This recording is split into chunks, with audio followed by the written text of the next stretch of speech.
Entonces, esto es parecido a lo que hoy tenemos, en que una ofrenda, según se predica, te puede sanar. Una ofrenda te puede salvar a tu familia. Una ofrenda te puede librar de un mal económico, de una deuda. Cuando la palabra de Dios dice que por gracia recibimos todo lo de Dios, por su misericordia que se renueva cada día. Como dice Jesucristo, las aves del cielo no trabajan y Dios le da su alimento. Cuanto más a nosotros, dando a entender que somos los hijos de Dios. Entonces no es porque alguien dé una ofrenda que Dios va a sanar a alguien, porque Jesucristo es el que pagó el precio. Entonces si Jesús paga el precio, ¿qué sentido tiene que con mi oro, con mi plata, yo vaya a tener un regalo de Dios si Él ya pagó? Entonces esto es lo que hace el filisteo. El filisteo pone sus ojos en el dinero. Tenemos muchos sacerdotes filisteos entonces el día de hoy. Pero además, el arca del pacto debía ser llevado sobre los hombros de levitas, que eran los hijos de Leví, de la tribu de Israel. A ellos se les ocurrió la gran idea de introducirlo en un carro nuevo, que era llevado por asnos o por vacas. Entonces, esto es una idea de lo que es hoy el servicio en una iglesia. En muchas iglesias no se está haciendo un servicio correcto. De repente se tienen nuevas ideas, vamos a hacer teatro y todo el mundo se viste de demonio y empiezan a disfrazarse de diablos y creen que ese es un vehículo para traer a las personas a Cristo. Y eso es un carro nuevo, y eso no es agradable entre los ojos de Dios. Entonces también tenemos música nueva como reggaeton, tenemos el heavy metal, el rock ha sido lo más fuerte. Todos esos son géneros nuevos y la iglesia cree que es un carro nuevo, que luce muy bonito, que se escucha bien ante muchos oídos y creen que eso va a atraer a las personas. Humo que humo de espectáculos dentro de la iglesia, luces, no estoy en desacuerdo en las luces, pero al extremo un espectáculo como si fuera un concierto secular. Ese es el carro nuevo. Lamentablemente la presencia de Dios siempre va a estar en torno al Espíritu Santo. Si se invoca el nombre de Jesucristo, Él puede estar en medio de nosotros, pero si se hacen las cosas como Dios lo ordena, será para bien. Si no se hace como Dios lo ordena, será para juicio y maldición sobre las personas.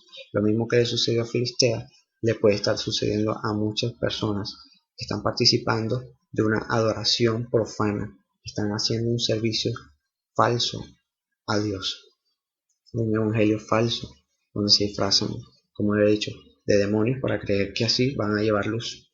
Nosotros fuimos llenos de luz porque no nos vamos a vestir de tinieblas. Entonces finalmente ellos llevaron con ese carro al arca de vuelta a Israel. Y cuando el arca volvió a Israel, hubo una reforma. Dios levantó a Samuel. Ahora Samuel puede ser visto como un espíritu de Elías, pero para nuestro tiempo, que será un tipo de sacerdocio fiel, un tipo de ministración conforme a la palabra de Dios. ¿Quién fue Samuel? Primero, la iglesia debe entender que para que el tiempo de Samuel venga, es necesario orar. Si usted está viviendo una situación en su iglesia como la que le acabo de escribir y no está de acuerdo con él, usted no puede salir corriendo y dejarlo todo sin tinieblas. Usted se tiene que quedar a pelear.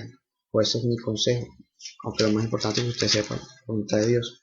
Ahora vamos a hablar desde el principio cómo nació Samuel, cómo vino al mundo. Resulta que había una mujer que era mujer del Can, de la tribu de Efraín. No eran levitas, así que Samuel no tenía el linaje para ser un sacerdote. Sin embargo, Dios le dio a introducir por gracia en el ejercicio de sacerdocio. Entonces el Cana, que era un hijo de Efraín, tenía dos mujeres, una era Ana y la otra Penina. Eso siempre trae problemas, pero sin embargo eso era una práctica común entre ellos. Ahora, Penina tenía hijos, pero Ana era estéril. Entonces Penina la sonsacaba, le decía cosas, y Ana siempre se sentía mal porque no tenía hijos, y era la más amada, pero no tenía hijos.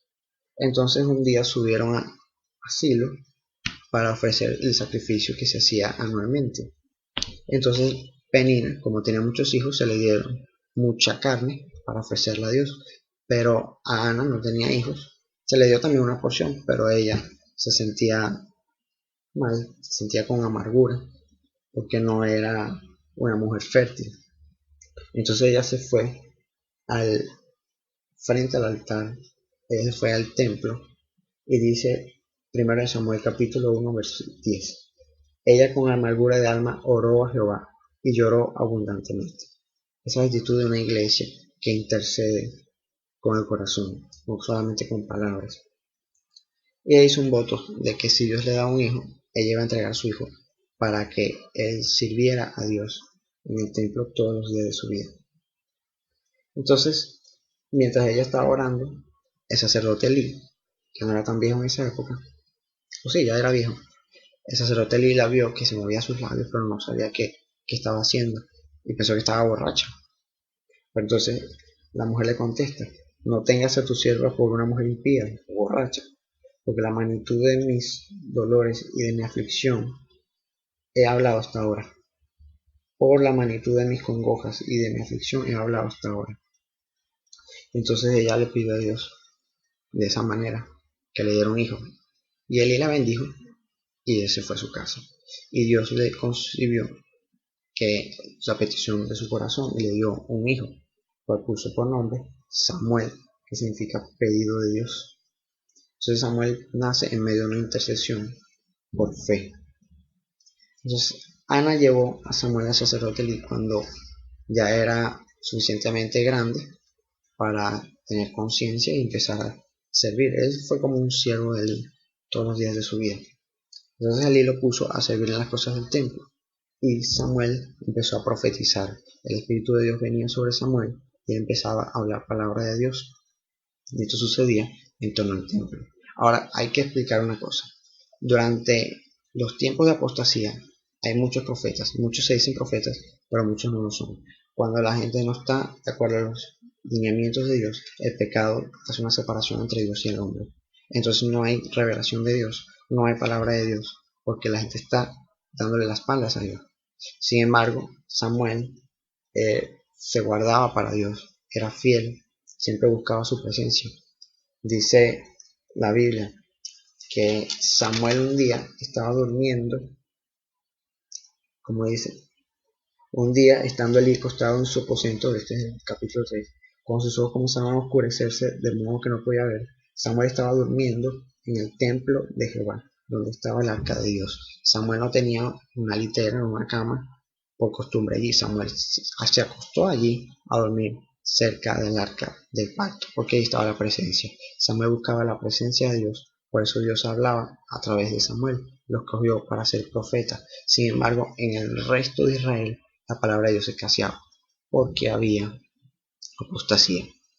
Ahora, muchos profetas de hoy, muchos profetas del tiempo de apostasía, no profetizan lo que debe ser y se dicen que son profetas. Pero ¿cómo saber si son profetas de verdad? Bueno, hay una palabra que es en Apocalipsis. El testimonio de Jesucristo es el espíritu de la profecía. Entonces los profetas tienen que hablar de Jesús. Los profetas de hoy, muchos de ellos están hablando es de dinero. El dinero, el tiempo de tus finanzas, ha venido el año que viene, será el tiempo de las finanzas del reino, de la prosperidad. Eso es el pan de cada día de sus bocas.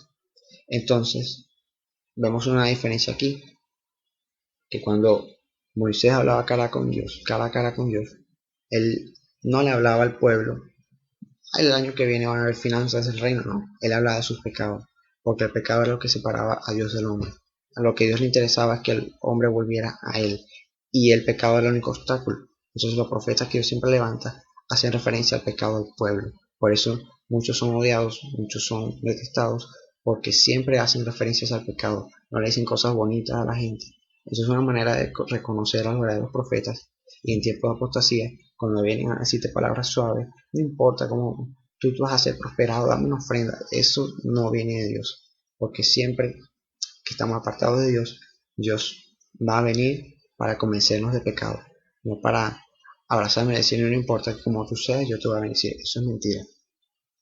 Entonces Samuel en ese momento escucha la voz de Dios, están durmiendo cerca del arca del pacto, y Dios le habla acerca de los pecados de Elí y de los hijos de Elí. Dios le dice que va a cortar nuevamente toda esa generación. Entonces Dios le habla de una reforma.